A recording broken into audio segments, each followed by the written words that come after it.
산다는 것에 대하여 좀 거창한 제목을 갖고서 오늘 엘리야에 대해서 한번 알아보도록 해요.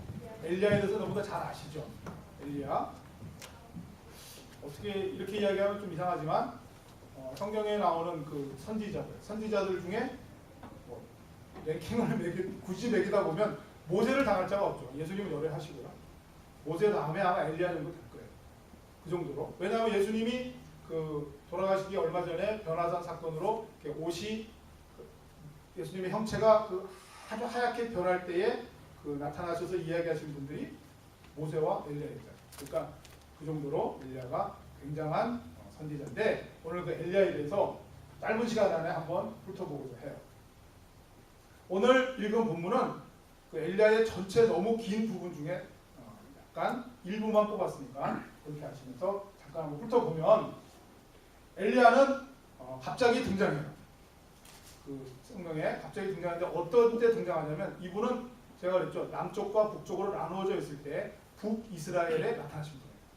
북이스라엘 중에서도 가장 그 악한 왕이라고 하는 아합 왕이 있을 때에 이 엘리야가 나타나서 아합 왕이 한참 그 악한 일을 할 때에 등장해서 뭐라고 그러냐면 아합에게 바로 선포합니다. 이제 이 나라에 극심한 가뭄이 일어날 거다. 딱 그래요. 그리고 선포하고서는 도망가요. 도망가서 3년을 은둔해요. 그 3년 동안에 이제 일어난 사건이 그 사막지대를 도망가다 보니까 먹을 게 없잖아요. 그러니까 까마귀가 날아와서 엘리야를 이렇게 아침 저녁으로 떡과 고기를 까마귀가 물어줘서 먹다가 그 다음에 조금 머물다가 하나님께서 말씀하시기를 사르밧 지방에 가라. 거기 가면 과부가 있다. 아들 하나 어린 아들과 살고 있는 과부네 집에 가서 있어라. 그래서 이 과부 만화를 인용했는데 과부 집으로 갔어요. 근데 이 과부는 굉장히 가난한 사람이에요. 그리고 지금 이때는 가뭄이 아마 시작되고 있었을 때였는지 곧 죽게 될 운명이 처해 있는 거예요. 왜냐하면 딱 집에 한 번 먹을 밀가루만 있어요. 그런데 그때 엘리야가 가서 떡 좀 줘라 이렇게 된 거예요. 그랬더니 저한테는 이제 한 번 나와 아들이 먹고 이제는 죽을 그 분량밖에 없습니다. 그랬더니 아무 걱정하지 말고 그거를 나를 위해서 요리해라. 또 이 과부께서도 굉장히 순종을 잘했나 보죠. 그걸 해서 드렸어요. 근데 그 밀가루를 꺼내갖고 엘리야를 공개하고 났더니 그 밀가루가 끓이지를 않고 계속 나왔다는 거예요. 그래서 3년 동안을 이 집에서 비근해요. 그리고 이제 그 있는 동안에 아들이 죽었던 일이 있었죠. 그때 엘리야가 기도를 통해서 그 아들을 살리는 사건이 있어요. 그게 성경에 나오는 최초의 부활 사건이었어요. 그리고 이거는 정확한 건 아닌데 들려오는 전승에 의하면 그 살린 아이가 엘리사라는 말도 있어요. 근데 그건 중요한 건 아니고요. 그렇게 3년간 있다가 이제 다시 하나님의 명령에 의해서 아합 왕에게 나타나요. 나타나고 나서 아합 왕이 이게 무엇을 제의를 하냐면 이때 이 아합 왕은 아합 왕의 부인, 그러니까 왕비죠. 왕비가 이세벨이라는 사람 들어보셨죠? 이세벨. 왜 들어봤냐면 이세벨은 악한 여자의 롤모델이잖아요. 성경에 나오는 가장 악한 여자잖아요. 그 이세벨이 우상을 섬기는 여자였는데 이 이세벨이 왕비의 지위, 막강한 지위와 부를 이용해서 수많은 바알 선지자들, 오늘로 치면 목사겠죠? 그런 그 선지자들을 수백 명, 수천 명을 그 양성하고 있었던 거예요. 그때 엘리야가 뭐라고 그러냐면 바알과 아세라 선지자 850명을 데리고 와라. 그리고 갈멜산에서 나와 대결하자. 그러니까 갈멜산에 단을 2개를 쌓고 그 위에 송아지를 한 마리씩 놓는 거예요. 그리고 너네 바알 선지자들 850명은 너희 신을에게 빌어라. 나는 나 혼자서 우리 여호와께 빌겠다. 그럼 어느 신이 진짜 신인지 그 송아지 위에 불이 내려갖고 그것을 태우면 그 신이 진짜 신이 아니겠느냐. 그걸 공표한 거예요. 공개적으로 결투 신청한 거예요. 그러니까 백성들이 맞다! 그러면서 온 백성들이 다 갈멜산에 모였고 이 850명 선지자도 모였고 그 다음에 이쪽에 엘리야가 있었어요. 그래갖고서 지금 이 장면이 이제 이쪽에 이게 아마 그 선지자들이나 백성들일 것 같은데 대결을 해요. 그래서 이 반나절 동안 850명의 이 최정예 그 그 목사들이 자기 신 바알과 아세라에게 빌고 빌어요. 응답이 없으니까 나중에 막 자기 몸을 막 뭐라 그러지 자해하면서 막 피를 흘리면서까지 빌어요. 끄떡당. 엘리야가 옆에서 조롱해요. 너네 신 뭐 지금 자고 있냐? 묵상하고 있냐? 더 해봐라. 반응이 없죠. 그리고 나서 이제 엘리야 차례가 온 거야. 엘리야 차례가 왔을 때 엘리야는 뭐 어떻게 하냐면 12돌을 가지고 다시 이 단을 잘 정제한 다음에 그 12지파를 상징해요. 정제한 다음에 도랑을 파요. 도랑. 단 주위에 도랑을 파고 물을 계속 갖다 둬요. 그리고 송아지 위에도 물을 부어요. 단에도 물을 부어요. 전체가 흠뻑 젖을 정도로 물을 붓고 도랑에 물이 가득 넘치게끔 부어요. 왜 그러죠? 사람의 방법으로는 불을 붙일 수 없는 상황을 만들어버립니다. 그리고 나서 엘리야가 기도를 했더니 바로 하늘에서 불이 내려서 그 젖어있는 모든 송아지를 다 태워버린다. 그러니까 승리했잖아요. 그 승리하고 나서 엘리야가 바로 그 선지자들을 다 백성들에게 명하서 잡아 죽여요. 그러니까 엄청난 승리를 거뒀죠. 그리고 나서 기고만장했을까요? 기세등등했을까요? 굉장히 성취감에 젖어있을 때에 그 일이 이세벨의 귀에 들어간 거예요. 왕비. 이세벨은 대단한 일이거든요. 겁낸 게 아니에요. 그래? 너 엘리야, 내가 너를 반드시 죽이리라. 선전포고를 한 거예요. 그 대단한 엘리야예요. 그때 엘리야의 반응이 뜨거라면서 도망가는 거예요. 도망가는 거예요. 그 도망가서 나온 사건이 그 유명한 로뎀나무 아래. 로뎀나무 아래에 드러누워서 죽기를 하나님께 간구한 거예요. 이 그림이 참 좋은 그림이었던 것 같은데 잘 안 보이죠. 이 괴로워하는 이 표정과 이 모든 게 굉장히 좀 음울하죠. 이거 보세요. 죽기를 간구하는 모습이. 그때에 천사가 와서 어루만져 줬다니까 오늘 읽은 본문이 나오는 거예요. 천사가 만져서 어루만져주고 어루만져주면서 떡을 구워서 주는 거예요. 물고기도 구워서 주는 거예요. 어떤 장면이 연상이 돼요? 예수님 부활하시고 났을 때, 예수님 돌아가시고 났을 때 제자들이 전부 갈릴리 바닷가로 도망가고 나서 밤새도록 낚시했을 때, 허탕쳤을 때, 그때 누군가 부르는 소리가 들려서 보니까 주님인 것 같으니까 막 뛰어와서 보니까 주님이 떡을 굽고 생선을 구워서 주잖아요. 천사가 떡을 굽고 생선을 구워서 엘리야를 먹여요. 그리고 엘리야에게 하나님의 산 호렙산으로 가라고 해요. 그래서 힘을 얻어서 40주야를 걸어서 호렙산에 도착했다라는 이야기예요. 이게 엘리야인데 중요한 건 뭐냐면 이 엘리야의 사건을 보면서 우리는 엘리야를 대단한 선지자라고 보잖아요. 정말 대단하죠. 850명을 한 방에 치잖아요. 그리고 말 한마디에 가물잖아요. 대단하죠. 그런데 그 대단한 사건은 순간적인 사건이었잖아요. 갈멜산에서 일어난 사건은 하루예요. 하루. 아합에게 만나서 반드시 이 나라에 가뭄이 올 것이다 이야기한 건 뭐 한 1분 정도, 5분 정도 선포했을 거 아니에요. 그러면 그 대단한 사건 사이가 문제예요. 3년간을 까마귀가 날라주는 밥을 먹었다. 그 가난한 사르밧 가문의 집에 들어가 있었다. 이게 훨씬 길죠. 그 다음에 이 갈멜산 사건의 얼마나 대단하겠어요. 장면도 대단하잖아요. 하늘에서 불이 내려오고 그러나 이건 단 하루예요.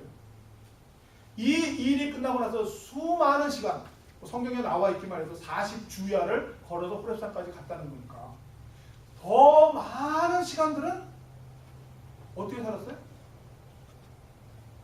과부가 공개해주는 밥 넉넉하지 않잖아요. 까마귀가 날아다주는 밥 먹었잖아요. 더군다나 이 사건 이후에 이세벨의 협박에 못 이겨서 도망갔을 때는 완전히 우울증이 걸려요. 거의 디프레스. 그래서 우리가 엘리야의 어떤 그 큰 일, 어떤 커다란 업적 그런 것만 포커스를 맞추면 엘리야를 제대로 볼 수가 없는 그 사이사이의 엘리야의 삶을 우리가 생각해낼 줄 알아요. 그 장면이 이제 하나님께서 알려주시고자 하는 장면이에요. 그렇게 해서 힘을 얻어서 40주 40야를 걸어서 지금 사진이 없는데 걸어서 호렙산에 갔더니 호렙산에 굴에 들어가 있었어요. 여호와가 나타나셨어요. 엘리야, 너 왜 여기 있니? 하나님, 저는 하나님을 위해서 정말 성경에 나와 있는 단어상으로는 열심히 특심, 정말 힘을 다해서 열심히 했습니다. 정말 힘을 다해서 목숨을 걸고 하나님을 증거했습니다. 그런데 이게 뭡니까?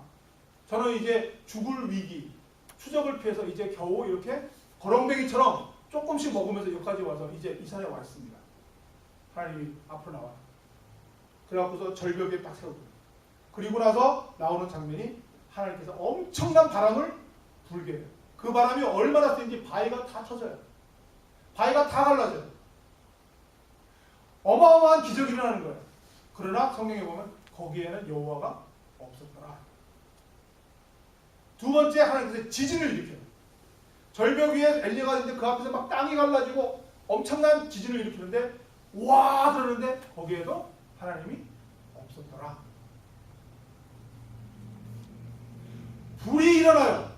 화산 폭발을 해요. 엄청난 기적을 일으키는데도 거기에서 하나님이 없었더라. 성경에 그렇게 되어 있어요.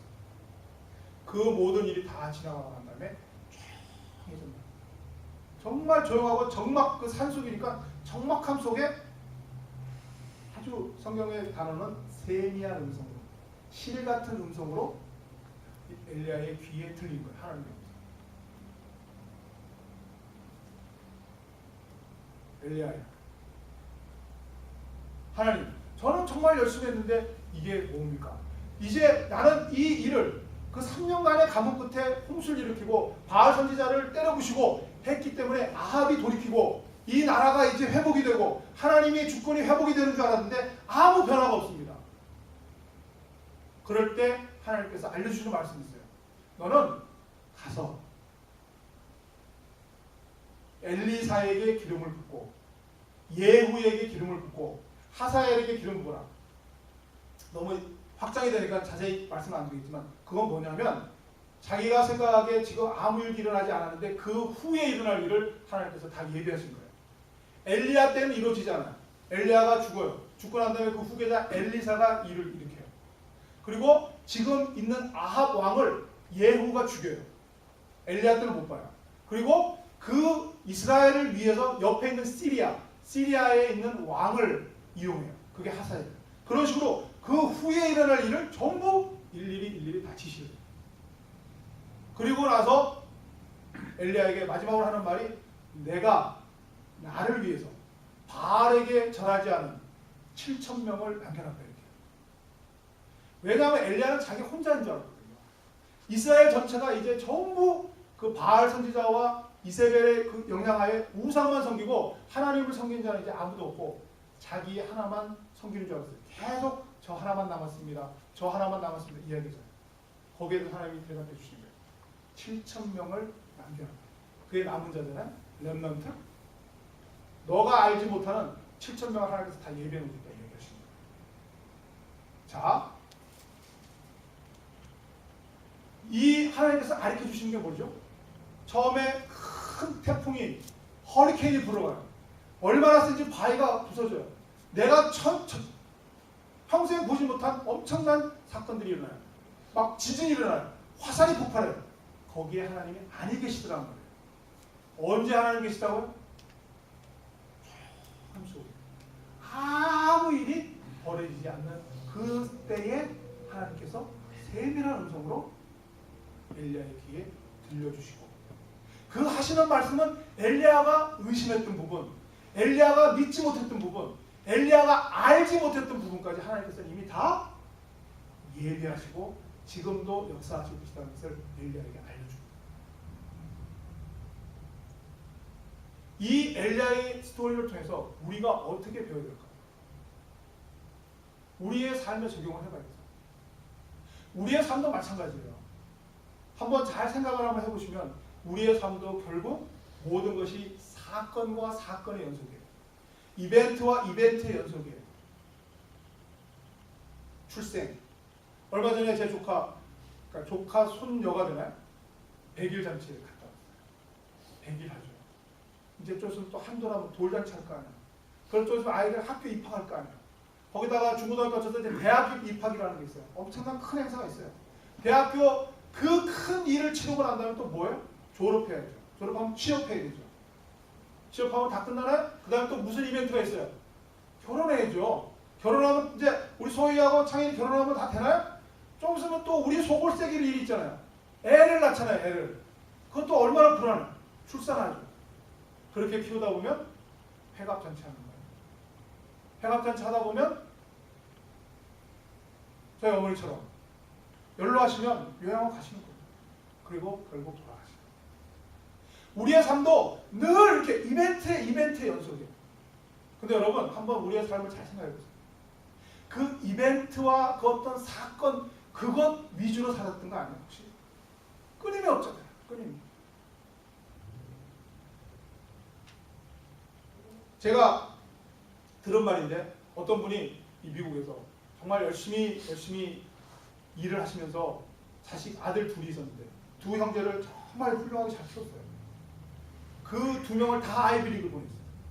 그리고 그 아이비리그에서도 어렵다는 의대를 두 명을 다 의사를 만들었어요. 정말 두 분이 고생하십니다. 그 둘째 아들이 장가갑니다. 첫째 아들이 이미 갔고 둘째 아들이 장가가고 난 날부터 엄마가 안 하는 거예요. 원인도 없이 안 하는 거예요. 그게 오랫동안 가는 거예요. 왜 그런지 아세요? 허탈감. 그걸 나중에 그분이 아셨대요. 그 첫째 아들, 둘째 아들 다 키워갖고 장가까지 딱 보내고 집 떠나고 나니까 그 빈방을 보면서 그때부터 앓기 시작합니다. 그분은 뭐예요? 미국에 오셔서 사업하시고 고생하시면서 그 목표가 있었던 거예요. 이 아이들을 키우겠다. 그 목표를 딱 이루고 나니까 그 다음이 없어진 거예요. 지난주에 우리 한국에서 많이 뉴스가 됐던 거 있었죠. 강남 쪽에서 예비군 훈련장에서 예비군이 사격하다가 쏴서 여러 명 죽고 다치고 했던 사건이 있었죠. 그 예비군의 유서가 발표됐더라고요. 제가 그걸 한번 읽어봤어요. 제가 조금만 인용해 볼게요. 언제부터인가 모르겠지만 왜 살아가는지 모르겠다. 그런 생각이 수없이 내 머리를 힘들게 하고 있다. 무슨 목적으로 사는지도 모르겠고 그냥 살아있으니까 살아가는 것 같다. 하기 싫고 힘들고 그럴 때 잠이라는 수면을 하면 아무 생각도 안 나고 너무 편하다. 깨어있는 게 모든 것들이 부정적으로 보인다.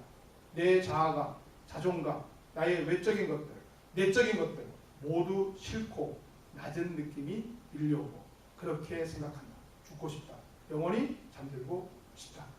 그러고 나서 사격훈련장 가서 자기를 맨 왼쪽 145 쪽으로 달라고 요구한 다음에 거기서 쐈잖아요.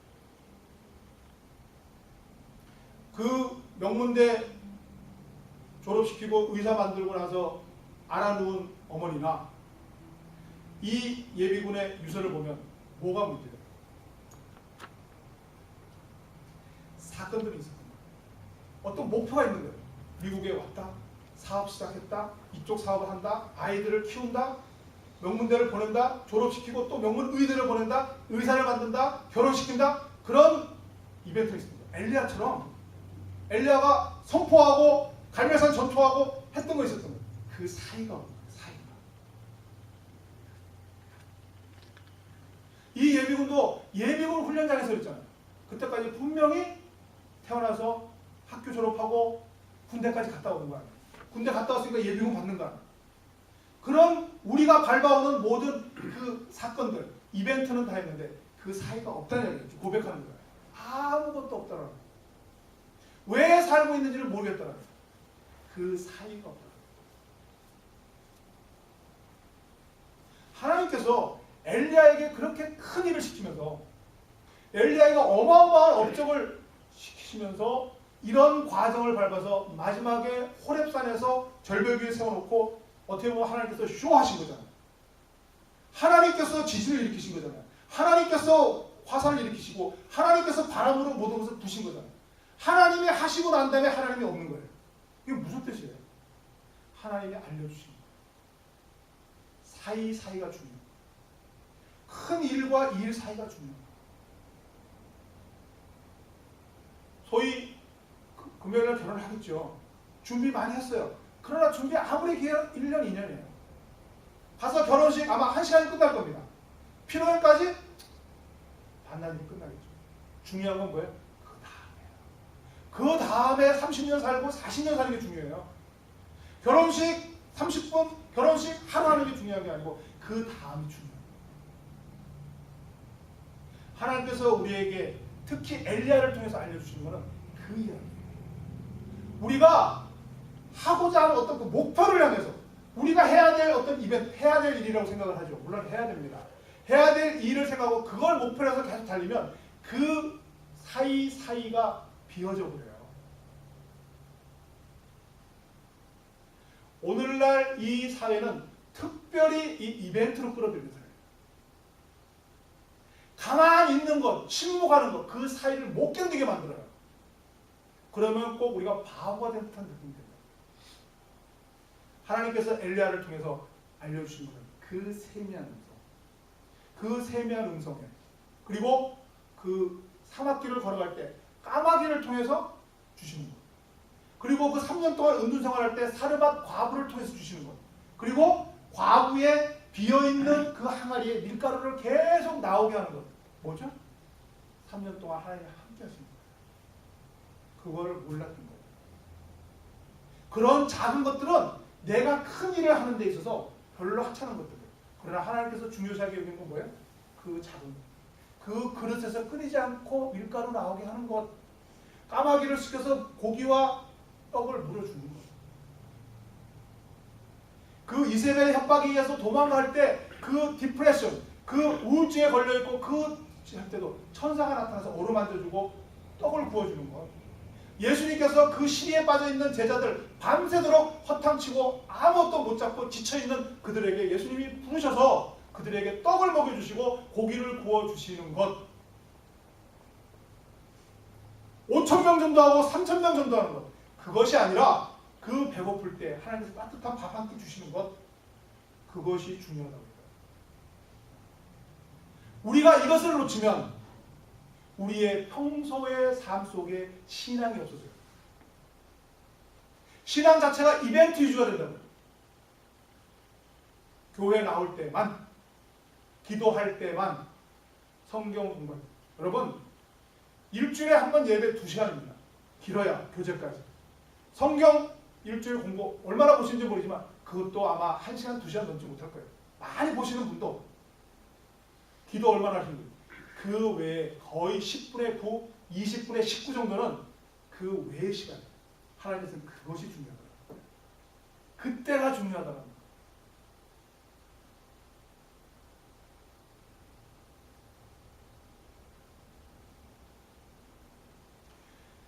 우리가 학교 다닐 때 우리 소명이 파이널 끝나고 왔지만 그 미드텀이나 파이널이나 퀴즈나 뭐 여러 가지 시험이 있잖아요. 그 시험이 그 시험을 위해서 공부를 하면 그렇게 괴로울 수가 없어요. 그 괴로운 시간이에요. 그리고 그 시간이 끝나면 다 잊어버려요. 실력이 없어요. 중요한 건 뭐죠? 평소에 잘하는 거예요. 평소에 열심히 하는 거예요. 평소에 수업 열심히 듣고 평소에 하면 퀴즈가 와도 보는 거고 미드텀도 보고 물론 미드텀이나 파이널에 가면 좀 더 준비를 하겠지만 기쁜 마음을 할 수 있는 거예요. 즐거운 마음을 하는 거예요. 하나님께서 알려주신 건 바로 그거예요. 우리의 평소의 삶 속에 그 사건과 사건 사이에 그 평소의 삶 속에 아니요. 사이가 아니라 모든 삶 속에 떡을 물어주시고 밀가루가 끓이지 않게 하시는 그 하나님의 은혜 속에 산다는 것을 늘 깨달으면 그 다음에 일들이 일어나는 거예요. 큰 일이건 작은 일이건 그 다음에 결과로서 일어나는 것이지 그 이벤트를 목표로 해서 가는 길이 하나님의 뜻이 아니다. 엘리야는 그것을 깨닫고 기쁨으로 죽어요. 자기 대에 다 이루지 못하고.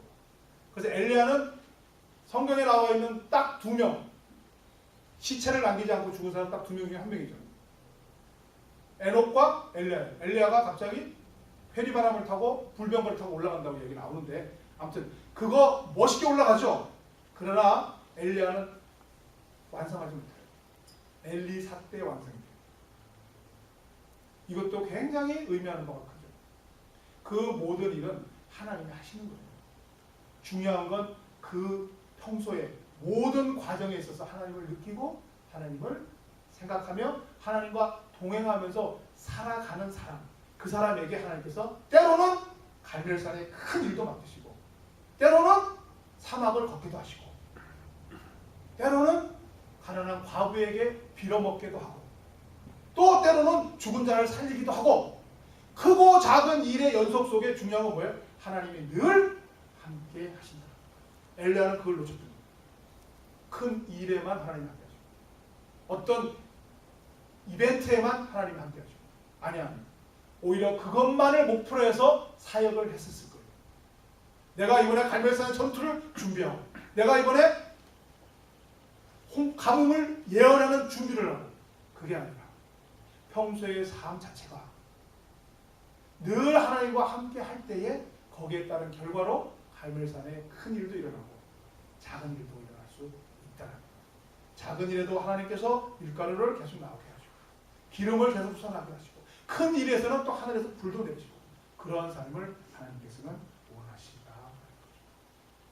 여러분이 그동안 엘리야에 대해서 어떻게 생각하시고 살아가시는지 모르겠어요.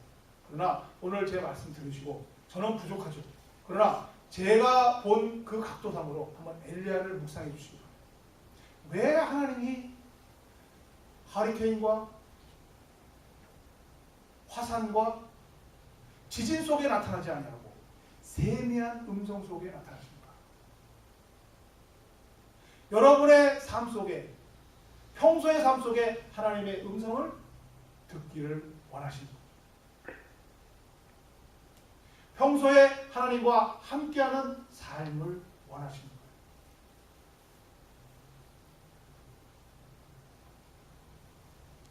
한 가지만 말씀드리고 말씀을 정리하겠습니다.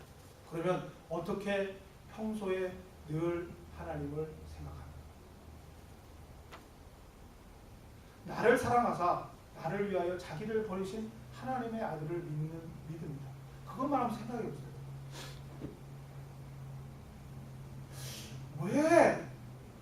왜 하나님의 아들은 곧 하나님이시잖아요. 그 하나님의 아들이 나를 위해 자기를 버리셨나? 한번 묵상해 살아보세요. 평소에 그거로 될 수 있어요. 그 생각을 살아가면 여러분에게 엘리야보다 더 큰 일도 맡기시기도 하고 때로는 사막으로 보내시기도 하고 때로는 디프레션 걸리기도 하고 때로는 기쁠 때도 있죠. 그러나 하나님의 아들이 나를 위하여 자기를 버리셨다는 그 믿음이 있으면 그것이 사망의 음침한 골짜기를 할지라도 기쁨으로 담대함으로 나아갈 수 있습니다.